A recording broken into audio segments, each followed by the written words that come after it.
పైన దాడి చేయబోతున్నట్టు చెప్తున్నారట. అయితే గతంలోనే పోయిన ఏడాది నవంబర్లోనే సుమారుగా 11,000 మంది సైన్యం ఆల్రెడీ వచ్చారు, కీవ్ ప్రాంతానికి వెళ్ళిపోయారు. కొంత ఉక్రెయిన్పై రష్యా చేసిన దాడిలో వీళ్ళు కూడా పాలు పంచుకున్నారు, భాగస్వామయ్యారు. అయితే ఈ నేపథ్యంలో మరోసారి కిమ్ ఏమంటున్నారంటే ఆ 11,000 మంది కాదు, ఇంకా 30,000 మంది పంపిస్తా, ఉక్రెయిన్ అంతం తేలుస్తా, ఉక్రెయిన్ అంతు చేస్తా అన్నట్టుగా కిమ్ మాట్లాడుతున్నారు. రష్యా అధ్యక్షుడు పుతిన్తో కిమ్కి మంచి సత్సంబంధాలు ఉన్నాయి.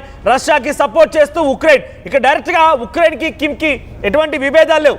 ఉక్రెయిన్కి అటు నార్త్ కొరియాకి ఎటువంటి ఇబ్బందులు లేవు. కానీ ఉక్రెయిన్కి అమెరికా సపోర్ట్ చేయడం, నాటో దేశాలు సహకరించడం, ఆ తర్వాత బ్రిటన్ సహకరించడం, ఇవన్నీ కూడా కిమ్ని కొంత ఇబ్బందులకు గురి చేస్తున్నాయి, కిమ్ని ఇబ్బందులు పెడుతున్నాయి. సో డైరెక్ట్గా వారిపైన యుద్ధాన్ని చేసి వీళ్ళందరి నోర్లు మూయించాలనుకుంటున్నాడు కిమ్. నేను మళ్ళీ చెప్తున్నాను, he is the most dangerous person in the middle east countries. పశ్చిమాసియా దేశాల్లో చాలా పక్కాగా ఒక రకంగా డేంజరస్ ప్రెసిడెంట్గానే అభివర్ణించవచ్చు. సో గతంలో 11,000 సైన్యం, ఇప్పుడు 30,000, అంటే సుమారుగా అటు ఇటుగా 50,000 సైన్యాన్ని నార్త్ కొరియా నుంచి రష్యాకి పంపిస్తున్నాడు కిమ్. అంటే రష్యాకి ఏ స్థాయిలో కిమ్ సహకరిస్తున్నాడు అర్థం చేసుకోండి. ఈ డైరెక్ట్గా ఉక్రెయిన్ పైన యుద్ధం, ఉక్రెయిన్ పైన కోపం, ఉక్రెయిన్ పైన పగ కాదు, అమెరికా డొనాల్డ్ ట్రంప్ ఉన్నారు కదా, డొనాల్డ్ ట్రంప్ ఎక్కడుంటే అక్కడ ఏంటి నువ్వు చేసేది, నేను వస్తున్నానట్టుగా డైరెక్ట్గా రంగంలో దిగేటువంటి ఒక ధైర్యం, స్థైర్యం అన్ని రకాలుగా అందిపుచ్చుకున్న వ్యక్తి ఈ కిమ్. సో చూడడానికి కమెడియన్ కనిపించినా, చూడడానికి కొంత ఇబ్బందిగా ఉన్నా కూడా he is the most dangerous person. ఒకసారి నేను మరింతగా మీకు అప్డేట్స్ అందించే ముందు రష్యా ఉక్రెయిన్ యుద్ధం నేపథ్యంలో ఎటువంటి యుద్ధ పరిణామాలు చోటు చేసుకుంటానని ఒకసారి ఆ విజువల్స్ చూద్దాం.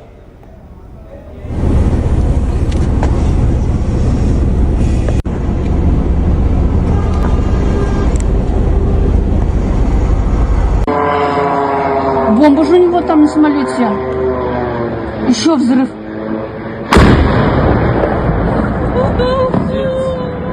Пиздец. Давайте из дома. Из дома. Бомба же у него там на самолете.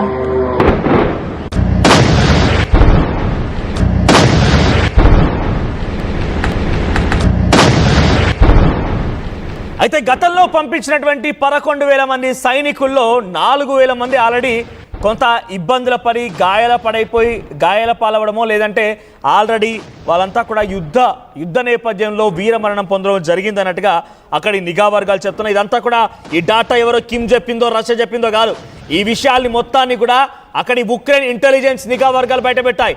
మా పైన కిమ్ ఈ రకంగా కాలు దూవుతున్నాడు, కిమ్ ఈ రకంగా ఒక రకంగా ఆగ్రహావేశాలు వెళ్ళిపోయి మాపై యుద్ధం చేసి మమ్మల్ని అంతమొందించాలనుకుంటున్నాడు.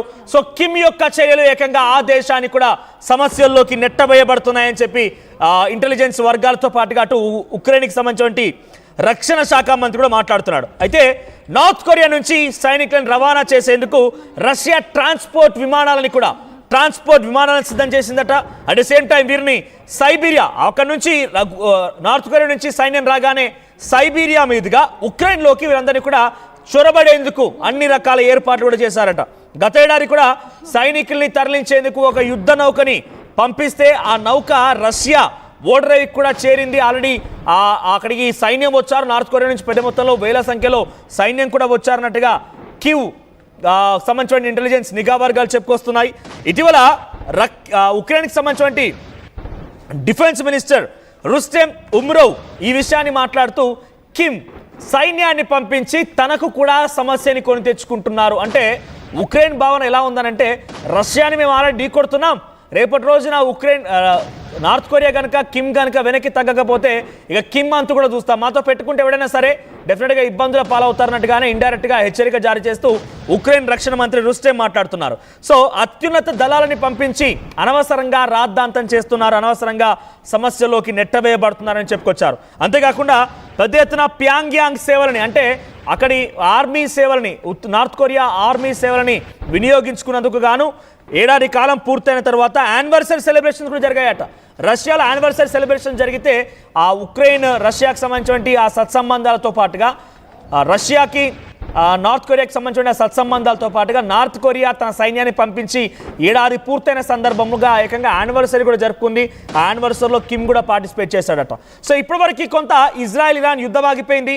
రష్యా కూడా వెరీ గ్రేట్ అమెరికన్ ప్రెసిడెంట్ అంటూ పుతిన్ మాట్లాడుకోవడం చూస్తుంటే ఆయన చెప్తున్న ప్రకారంగా సీజ్ ఫైర్కి సిద్ధమయ్యాడేమో అనేటువంటి భావన కూడా కలిగింది. కానీ ఆ సీజ్ ఫైర్ సంగతి అటు ఉంచితే కిమ్ ఎంట్రీ ద్వారా ఇంకా యుద్ధం మరొక నెక్స్ట్ లెవెల్ వెళ్ళబోతోంది.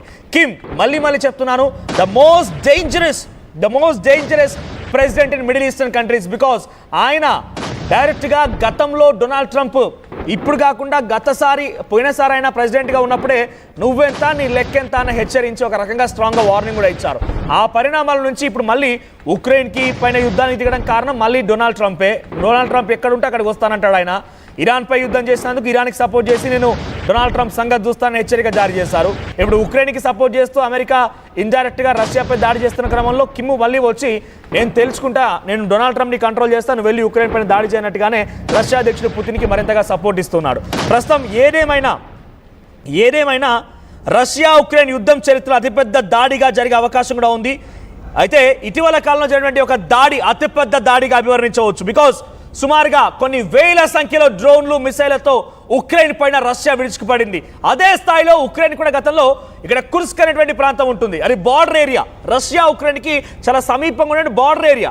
సో బార్డర్ ఏరియాలకు వచ్చి ఉక్రెయిన్ డైరెక్ట్గా రష్యా అధ్యక్షుడు ప్రయాణిస్తున్నటువంటి ఆ విమానం పైన టార్గెట్ చేసి డ్రోన్ని ప్రయోగించగలిగింది. ఆ తర్వాత డైరెక్ట్గా రష్యా భూభాగంలోకి వచ్చి రష్యాలో సుమారుగా ఉక్రెయిన్ నుంచి 4,300 కిలోమీటర్ల దూరం వరకు వచ్చి కొన్ని వందల సంఖ్యలో డ్రోన్లతోని రష్యాలో ఉన్నటువంటి కొన్ని యుద్ధ విమానాలు పేల్చేసింది. ఏకంగా $7 మిలియన్ నష్టాన్ని ఉక్రెయిన్ రష్యాకి పెద్ద ఎత్తున నష్టం వాటిలే విధంగా చేసింది. ఇదిలా ఉంటే ఈ నెల 29న కూడా ఒక భారీ దాడికి యత్నించింది రష్యా ఉక్రెయిన్ యుద్ధ చరిత్రలో. ఇది అతిపెద్ద దాడిగా చూడొచ్చు.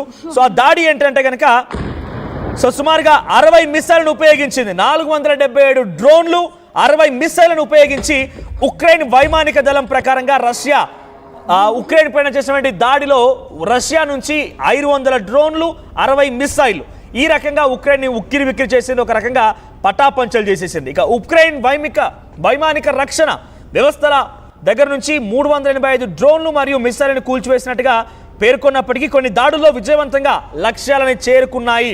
దీనివల్ల 18 ప్రాంతాలు నష్టం జరిగినట్టుగా అక్కడ ఉక్రెయిన్ చెప్తోంది. కాగా ఈ దాడిని జూన్ 1న ఉక్రెయిన్ నిర్వహించినటువంటి ఆపరేషన్ స్పైడర్ వెబ్ అని చెప్తోంది. సో ఆపరేషన్ స్పైడర్ వెబ్ దాడికి ప్రతీకారంగా జరిగినట్టుగా తెలుస్తోంది. సో ఇందులో ఉక్రెయిన్ రష్యన్ వైమానిక బేస్ల పైన డ్రోన్ దాడులు చేసి 41 రష్యన్ విమానాలను ధ్వంసం చేసి $7 మిలియన్ నష్టాన్ని చేకూర్చింది. సో ప్రస్తుతానికి కిమ్ ఎంట్రీ ఇచ్చాడంటే ఇక యుద్ధం నెక్స్ట్ లెవెల్ వెళ్ళబోతోంది. కిమ్ దెబ్బతో రష్యా యుక్రెయిన్ యుద్ధం మరింతగా తీవ్రతరం కాబోతోంది.